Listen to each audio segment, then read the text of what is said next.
Hey guys, welcome to Anushala by Anushree.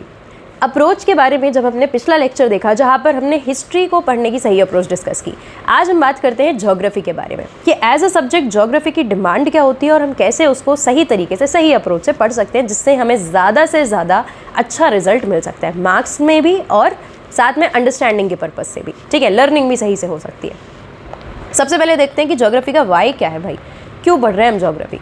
हम geography इसलिए पढ़ रहे हैं क्योंकि हम ह्यूमंस, हमारे पास दिमाग है और इस दिमाग को यूज़ करके हमने अपनी अर्थ के रिसोर्सेज को यूज़ करना सीख लिया है और हम हर रोज़ कुछ ना कुछ नए तरीके निकाल रहे हैं अपनी अर्थ के रिसोर्सेज को यूज़ करने के, है ना। और साथ में जब हम अर्थ के रिसोर्सेज को यूज़ करते हैं या हम इवन सिंपल ब्रीदिंग भी कर रहे हैं तो हमारी कुछ ना कुछ एक्शंस के रिएक्शन अर्थ को मिल रहे हैं और साथ में अर्थ भी रिएक्ट कर रही है। ठीक है, क्लाइमेट चेंज भी हो रहा है, सॉइल्स भी चेंज हो रही हैं, मिनरल्स भी चेंज हो रहे हैं, तो ये सारी चीज़ें कहीं ना कहीं हम ह्यूमंस की डेली लाइफ में अफेक्ट करती हैं। तो हमें एक बेसिक नॉलेज अर्थ के बारे में होना चाहिए। ठीक है, अर्थ के स्ट्रक्चर्स के बारे में होना चाहिए, अर्थ के क्लाइमेट के बारे में होना चाहिए, एटमॉस्फेयर के बारे में होना चाहिए। ठीक है, ज़मीन के अंदर क्या चीज़ें हैं, हम कैसे उनको यूज़ कर सकते हैं, ये सारा का सारा हमें एक बेसिक 6 to 10 तक पढ़ा देने की कोशिश की जाती है कि भाई एक इंसान को अर्थ के बारे में इतना तो पता होना चाहिए। ठीक है, चलो अब देखो, ज्योग्राफी पढ़ते समय एक अगर मैं बात करूं तो कुछ बच्चे जिनको ज्योग्राफी पसंद होती है, कुछ बच्चे जिनको ज्योग्राफी पसंद नहीं होती। जिनको पसंद होती है बहुत अच्छी बात है। इस वीडियो से अगर तुम अप्रोच सही सीख पा रहे हो या कुछ अपनी अप्रोच में ऐड कर पा रहे हो, ये पॉइंट्स अपने लिए रेलिवेंट बना पा रहे हो, बहुत अच्छी बात है, सही जा रहे हो। जिन बच्चों को पसंद नहीं है वो ज़रूर से ये वीडियो देख लें। ज्योग्राफी पसंद ना होने का कारण ये है कि आप कहीं ना कहीं सब्जेक्ट की डिमांड नहीं समझते और आप उसकी सही अप्रोच नहीं समझते। ठीक है, ज्योग्राफी आपको तभी ख़राब लग सकती है जब आपको ये लगे कि अरे यार मैं क्यों याद कर रहा हूँ कि अर्थ के 3 अंदर के पार्ट्स जब मैं पढ़ूंगा तो मैं क्यों ये ध्यान रखूँ कि क्रस्ट, मेंटल कोर, ये सब क्यों याद रख रहा हूँ मैं। कुछ चीज़ें जो याद रखनी पड़ती हैं लेकिन उनके तरीके हैं अगर उनको समझ लिया जाए तो। Nature is pure logic. मुझे जितना अभी तक समझ में आया है कि नेचर में इररेलेवेंट कोई भी चीज़ नहीं है। ठीक है, एक छोटी से छोटी चींटी से लेकर बड़े से बड़े हाथी तक, पहाड़ से लेकर नदी तक, हर चीज़ का रेलेवेंस है। ठीक है, हम ह्यूमन है, हमारा भी रेलेवेंस है, हर जानवर का रेलेवेंस है, घास का भी रेलेवेंस है। ठीक है, तो सारी चीज़ें रेलेवेंट है और बहुत हद तक आप एक सिंपल अंडरस्टैंडिंग के थ्रू चीज़ों में लॉजिक भी ढूंढ पाओगे। ठीक है, नॉर्दर्न प्लेन्स बने तो कैसे बने, क्यों बन रहे हैं, माउंटेन्स कैसे बन रहे हैं, घाटी कैसे बन रही है, वैलीज़ कैसे बन रही हैं, ठीक है, पासेस कैसे बन रहे हैं, सारा का सारा आपकी जितनी भी टोपोग्राफी है वो सब आपको समझ में आती है अगर आप थोड़ा सा धैर्य के साथ और थोड़ा सा लॉजिक के साथ पढ़ें। और आपको एक ऐसा व्यक्ति पढ़ा रहा हो जो आपको रटाना नहीं चाहता, जो आपको ये बता रहा हो कि भाई देखो हिमालयाज़ बने हैं तो कैसे बने। ठीक है, कुछ है उसके पीछे, लॉजिक है उसके पीछे, कहानी है। ठीक है, और इसमें भी एक डिस्क्लेमर मैं आपको पहले दे दूं, फैक्ट्स यहाँ पर हैं, आई वोंट डिनाई कि यहाँ पर फैक्ट्स नहीं है। ठीक है, अगर मुझसे आज भी कोई कहता है कि सबसे ऊंचे पहाड़ का नाम बताओ, मैं 1 मिनट रुक के सोच लेती हूँ। ठीक है, क्यों? क्योंकि ये सारी चीज़ें आपको याद करनी पड़ती हैं और इनको याद करने के कुछ तरीके हैं जो कोई आपको बता सकता है और कुछ आप खुद से बना लेते हो। ठीक है, कुछ लोग निमोनिक्स बना लेते हैं, कुछ लोग कुछ ऐसे एक स्टेटमेंट बना लेते हैं जैसे पीरियोडिक टेबल को याद करने के बनाते हैं। ये सारी तरीके भी यूज़ करने पड़ते हैं। लेकिन जहाँ तक हो सकता है अगर हम इंटरेस्ट की बात करते हैं, सब्जेक्ट के मेजर पार्ट की बात करते हैं, तो वो लॉजिक है और उसको समझाया जा सकता है। अगर आप ज्योग्राफी बिना अंडरस्टैंडिंग के याद करने जा रहे हो, रटने जा रहे हो, प्रॉब्लम हो जाएगी। कितना याद करोगे, भूलोगे आखिर। ठीक है, रटना तो पड़ेगा, याद तो करना पड़ेगा। ठीक है, लेकिन एक अंडरस्टैंडिंग बनाने के बाद। ठीक है, इट्स बेसिकली कि आपको बहुत सारा कुछ याद करना है लेकिन उसमें से कई सारी चीज़ों को आप समझ के कम कर सकते हो, तो तुम याद करने का बोझ जो है उसको कम कर सकते हो। ख़त्म नहीं कर सकते, कम कर सकते हो। सब्जेक्ट की डिमांड है। ठीक है, याद करने वाली चीज़ें याद करनी ही पड़ेंगी लेकिन समझोगे तो उनको याद करने में आसानी भी होगी और याद करने की चीज़ें भी कम होती जाएंगी।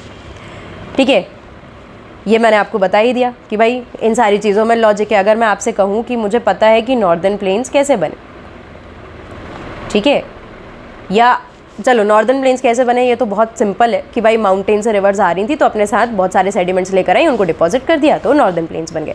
ठीक है, इसके बाद याद रखने में क्या दिक्कत होती है, नॉर्थ टू साउथ डिवीज़न, जैसे हम देखें कि भाबर है फिर उसके बाद तराई बनी, उसके बाद बांगर एंड देन खादर।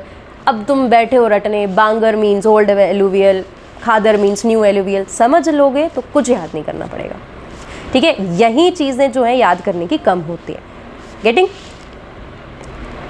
अपने दिमाग को सिंपल सिंपल एक्सप्लेनेशंस दो, बहुत कठिन एक्सप्लेनेशन अपने दिमाग को नहीं देना, ठीक है। जब मैं हिमालयाज़ के बारे में पढ़ रही थी, व्हेन आई वाज स्टडिंग, तब मुझे एक बात समझ में आई कि अच्छा हिमालयाज़ कैसे बने। तब मैंने पढ़ा था कि Himalayas are a fold mountain, ठीक है, लेकिन मुझे समझ नहीं आया कि फोल्ड माउंटेन क्या होता है, ठीक है, क्योंकि उस समय इंटरनेट की एक्सेस भी उतनी ज़्यादा नहीं थी कि कुछ तो भी सर्च किया और मिल गया, राइट।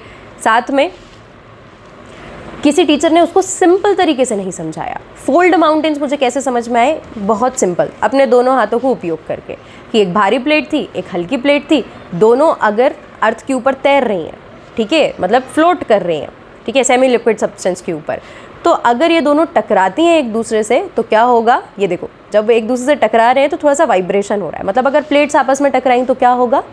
वाइब्रेशन होगा, ठीक है, और यही वाइब्रेशन अर्थक्वेक होता है, राइट। अब मान लो ये प्लेट भारी है और ये प्लेट हल्की है, तो भारी प्लेट ज़्यादा प्रेशर लगाएगी और ये कहाँ जाएगी? नीचे घुसेगी, ठीक है, क्योंकि ये हल्की है। अगर ये भी बराबर ताकतवर होती तो क्या करती? ये दोनों एक दूसरे से ऐसे लड़ती, राइट। उसमें फिर जो ज़्यादा भारी होता वो नीचे जाता। अब ये ज़्यादा भारी है क्लियरली, तो क्या हो रहा है? ये नीचे जाएगी और ये ऊपर बढ़ती जाएगी। जैसे जैसे ये नीचे घुसेगी वैसे वैसे ये ऊपर जाएगी and it will form a shape of fold, ठीक है।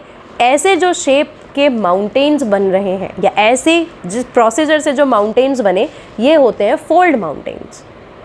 कितना ईजी था। जब मैंने ये देखा तो मुझे समझ में आया कि अरे बाप रे, जब मैं वाकई पढ़ रही थी फोल्ड माउंटेन्स, कोई मुझे ऐसे समझा देता, ठीक है। और ये मुझे कैसे समझ में आया? क्योंकि ये किसी ने समझाया, ठीक है।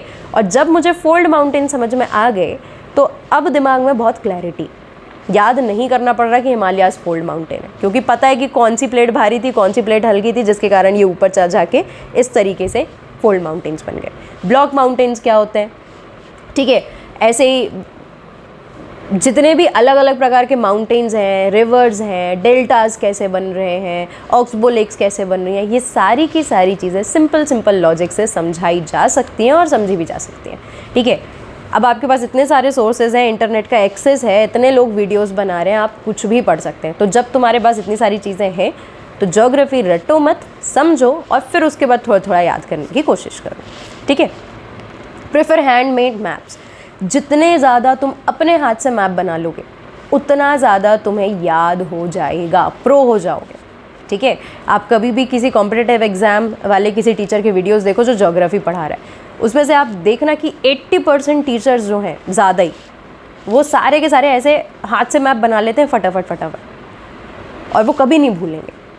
क्यों? क्योंकि उनका जो विजुअलाइजेशन है वो इतना स्ट्रॉन्ग हो गया है ये बना बना के कि उनको किसी मैप की ज़रूरत नहीं है, ठीक। ये बहुत प्रैक्टिस मांगता है, लेकिन अगर आपने कर लिया तो फिर आपको इसमें बीट नहीं कर पाएंगे, इसमें आपके मार्क्स नहीं कट पाएंगे, ठीक है। हैंडमेड मैप्स जो हैं जितने ज़्यादा बना सको उतने ज़्यादा बनाओ, ठीक है। अगर मुझे कोस्टल प्लेन्स याद करने हैं तो पेंसिल बंद हो गई मेरी, ठीक है, प्लीज़ बियर विद दिस। अगर मुझे कोस्टल प्लेन्स याद करने हैं तो मुझे इस तरीके से मुझे पेनिनसुलर एरिया का एक मैप बनाना पड़ेगा, और उसके बाद मैं क्या करूँगी, उसमें अलग अलग जगह मार्क कर लूँगी कौन सा कोस्टल एरिया क्या कहलाता है, ठीक है। अब मैं जितनी बार उसको अपने हाथ से बनाऊँगी उतनी ज़्यादा बार वो मुझे याद हो जाएगा, बजाय मैं किसी पॉलिटिकल मैप को देखूँ, मैं एटलस खोलूँ, मैं गूगल पे मैप निकालूँ, फिर मैं उसको याद करूँ, वो कम याद हो पाएगा। जबकि जो मैं खुद अपने हाथ से बना रही हूँ, 2 मेमोरी में आ रही है ना, दिमाग में भी है, हाथ से भी बना रही हूँ, हाथ की मेमोरी में, मसल मेमोरी में भी जा रहा है, ठीक है। तो वहाँ से वो क्या होता है, आपके लिए याद करना ईजी हो जाता है। Last, mind maps. जितना ज़्यादा माइंड मैप्स बनाओगे, अगर मैं लेट्स सी, अगर मैं ब्लैक सॉइल के बारे में बात करती हूँ, ठीक है, तो ब्लैक सॉइल के बारे में किताब में लिखा तो है, अवेलेबल है, पैराग्राफ्स हैं, ठीक है, उनको याद करूँगी मुश्किल होगी, ठीक है। फिर मैं उनको निकाल के सेंटेंसेस बना बना के कॉपी में लिख लूँगी, वो भी मुश्किल होगी। मैं सिर्फ एक चार्ट बनाऊँगी, मैं सिर्फ एक माइंड मैप बनाने की कोशिश करूँगी, ऊपर हेडिंग डालूंगी ब्लैक सॉइल, उसके अलग अलग ऐसे हाथ पैर निकालूंगी, फ्लो चार्ट्स बनाऊँगी, ठीक है, और उसमें कहाँ मिलती है वो एक एरिया लिख दिया, कैरेक्टरिस्टिक्स क्या है वो लिख दिया, कौन सा सबसे ज़्यादा इसमें क्रॉप ग्रो होती है सबसे अच्छे से वो लिख दी, ठीक है, कितना इसको पानी चाहिए, कितना मॉइस्चर चाहिए, ठीक है, कौन कौन से इसके अंदर मिनरल्स होते हैं, ये सारी चीज़ें लिख दी मैंने, ठीक है। सबसे ज़्यादा कहाँ मिलेगी, सबसे कम कहाँ मिलेगी, ठीक है, कैरेक्टर्स कुछ स्पेशल है, कुछ अलग नाम है इसका, रेगुड सॉइल कहते हैं, ठीक है, या ब्लैक कॉटन सॉइल कहते हैं, ठीक है, तो also known as black cotton soil, ठीक है, या AK रेगुड सॉइल। ऐसे जितना ज़्यादा आप शॉर्ट करोगे, जितना कम लिखोगे उतना ज़्यादा याद होगा, लेकिन कम लिखने के लिए ज़्यादा पढ़ना पड़ता है, ठीक है। कम पढ़ के कम लिखोगे तो वैसे भी इतना सा लिखोगे। Getting? So what I am saying कि ज्योग्राफी उतना टफ है नहीं जितना इसको बनाया जाता है या जितना इसको समझा जाता है, ठीक है। धीरे धीरे करके सब्जेक्ट की अंडरस्टैंडिंग लो, जो भी टॉपिक उठाओ उसको पूरा पढ़ने की कोशिश करो, जितना हो सके उसको समझो और उसमें लॉजिक ढूंढ लो, ठीक है। जितना लॉजिक ढूंढते जाओगे सब्जेक्ट उतना ज़्यादा अच्छा लगने लग जाएगा, राइट। क्योंकि जिसको सबसे ज़्यादा पसंद ज्योग्राफी होती है, जिसका फेवरेट ज्योग्राफी होता है, उसका यही होता है कि भाई मैं याद कम करता हूँ, मैं तो पढ़ ज़्यादा लेता हूँ, ठीक है, समझता ज़्यादा हूँ या समझाती ज़्यादा हूँ मैं लोगों को, तो मुझे ज्योग्राफी ज़्यादा अच्छी लगने लग जाएगी, ठीक है। और घटिया किसको लगती है, ख़राब किसको लगती है? जिसको समझना ही नहीं होता या जिसको समझ ही नहीं पड़ती कि भाई क्या है ये, क्यों पढ़ रही हूँ मैं फोल्ड माउंटेन्स। गेटिंग? सब्जेक्ट अगर है सिलेबस में, पढ़ना कंपलसरी है, तो बेटर है कि अप्रोच सुधार लो, मार्क्स भी इंप्रूव हो जाएंगे और सब्जेक्ट की अंडरस्टैंडिंग भी हो जाएगी, right. So this was all about subject geography, जिसकी अप्रोच मेरे अकॉर्डिंग आई गेस इतने पॉइंट्स में समाप्त हो जाती है। अगर आपको इसके अलावा भी कोई ऐसा पॉइंट पता है या कोई ऐसी अप्रोच पता है जो आपके लिए काम करती है, तो please let me know in the comment section, ताकि मैं भी उसको एक बार ट्राई करके देखूँ। जितना ज़्यादा ट्राई करूँगी उतना ज़्यादा बता पाऊँगी, उतना ज़्यादा समझ पाऊँगी, राइट। सो अगर आपको ये लेक्चर पसंद आया तो लाइक करना ना भूलें, कमेंट करना ना भूलें, अपने दोस्तों के साथ शेयर कर दें, और अब तक अगर आपने अनुशाला को सब्सक्राइब नहीं किया है then please to subscribe my channel for such videos. Thank you so much, keep watching.